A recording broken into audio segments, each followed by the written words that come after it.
Bonjour à tous, bienvenue sur FM6. Donc ce tuto va être destiné à répondre à la question qui m'est posée par André Alonso et qui voudrait donc, après avoir modélisé des maisons anciennes, courber un peu les murs, les voûter, donc pour donner un aspect réaliste à des maisons anciennes. Alors je vais t'expliquer Alonso, c'est pas très difficile. On va utiliser ici l'édition proportionnelle, on va voir après. Donc là déjà, je vais la couper, je vais modéliser très rapidement un mur d'ailleurs.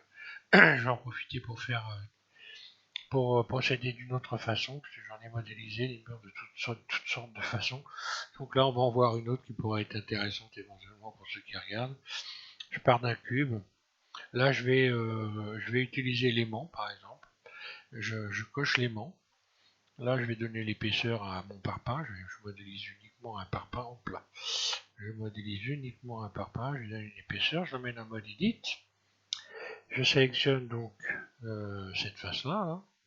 Je le mets en vue 1 et avec l'aimant, je vais pouvoir déplacer, agrandir comme ceci, case par case, on va dire qu'un par pain, ça ressemblerait à ça. Et ensuite, je n'ai plus qu'à me mettre en mode edit, je vais en mettre en vue 1, je me mets en mode edit, je reste toujours connecté avec l'aimant, je sélectionne tout, mon parpaing, Shift D, je le déplace, Shift D, Shift D, et ainsi de suite.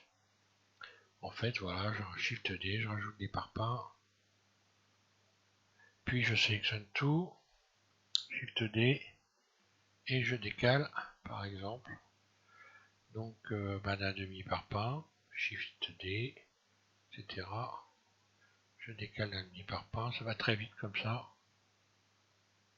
Bon, en termes de poids, c'est pas le plus léger, mais bon, là c'est pour faire vite, puis ça peut être une façon intéressante de faire les choses. Shift D, je redémarre là, et ainsi de suite.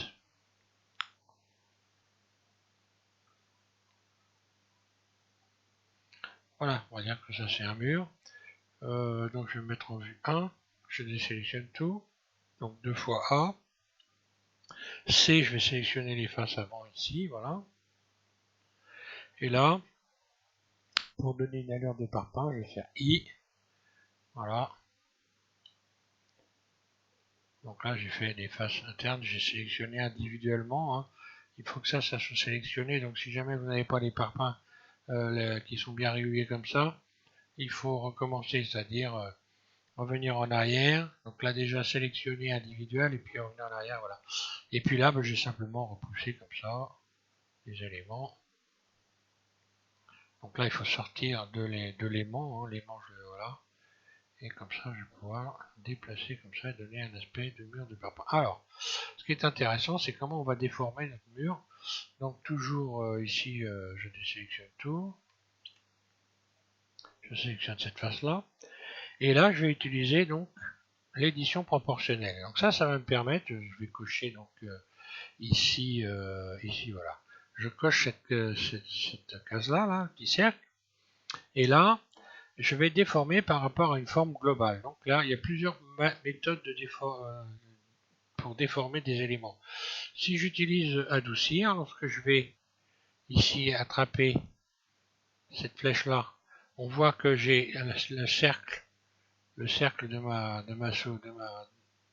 je peux agrandir en tournant la roulette de ma souris, je peux agrandir ce cercle et donc agrandir également le nombre d'éléments que je vais déformer.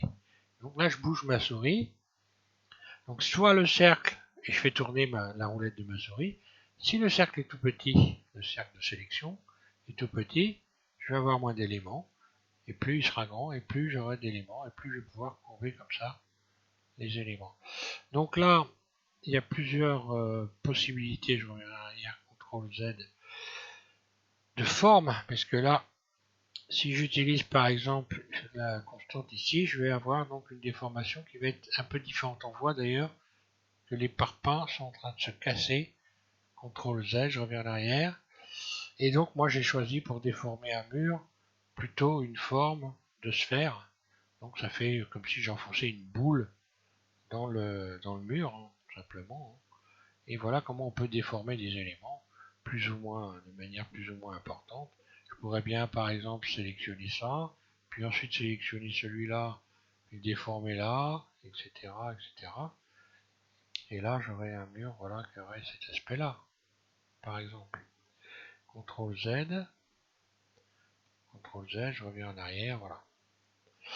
Voilà, donc je récapitule. On sélectionne un élément.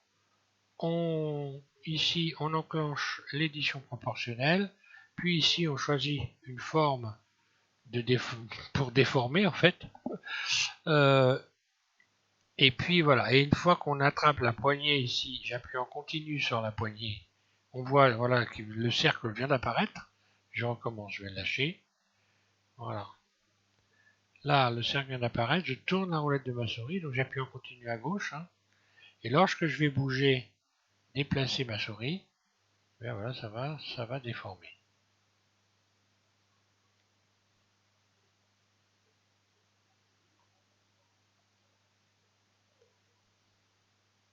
Après, on peut le faire à partir d'ici aussi. Hein, à partir des...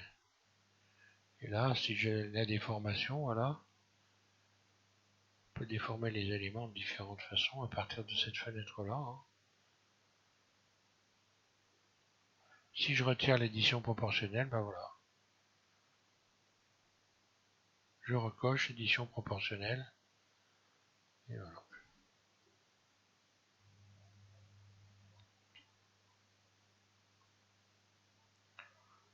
Là, on peut casser le mur carrément. Hein.